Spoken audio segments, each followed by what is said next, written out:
think we're going to start with scorecards. That you want to kick this thing off, Jared? Yeah, that'll be fine. That'll be fine. So you mentioned 20 salespeople. You guys, getting the data is the first thing that we do. So you've got, probably revenue and load counts and whatnot coming out of McLeod. Salesforce has got, I assume, your CRM activity, so calls and emails. Yep. Cool. So this is basically the dashboard in which you can drive the team. So walk us through, what you're wanting your people to do and how you keep them accountable through this score. Sure. So, the metric is only as good as what it produces. And so we've really tried to drill in, the best metrics that really, produce results for AMX. Obviously, revenue, companies want to talk about revenue. To me, that's a good goal, but as you can see, and I'll go through all these, I've weighted it at 5% importance on my graph. Load count, once again, is tied into revenue, profitability. It's 5% of the count of the total graph. Outgoing phone calls is a big portion of what any inside sales company is going to be going after. We have a target of 75 calls a day. I've heavily weighted this as the most important aspect of our daily metrics. Secondly would be Salesforce calls, because once again, we're an inside sales company. This is information that pulls from Salesforce itself, and we've got a 35%.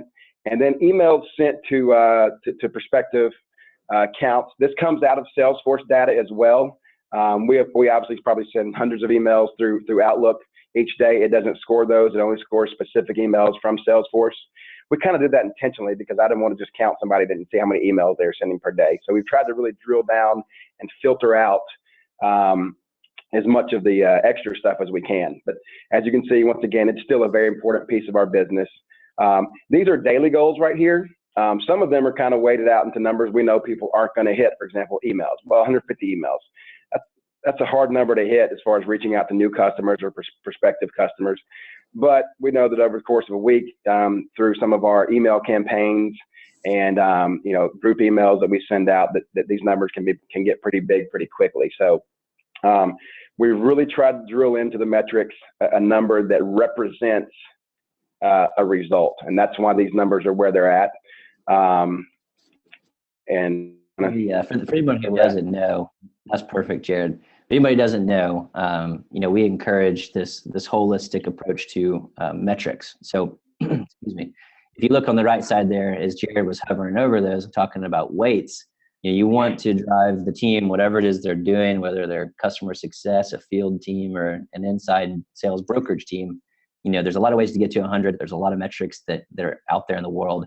The benchmarks drive accountability. The weights hone in on importance. And there's a lot of different ways to get to 100. So you can see here clearly, Jared, so outbound calls is obviously a big leading indicator for you guys. So if someone's going to make dials, they're likely going to bring in loads, which brings in revenue, which obviously drives the business. Is that right?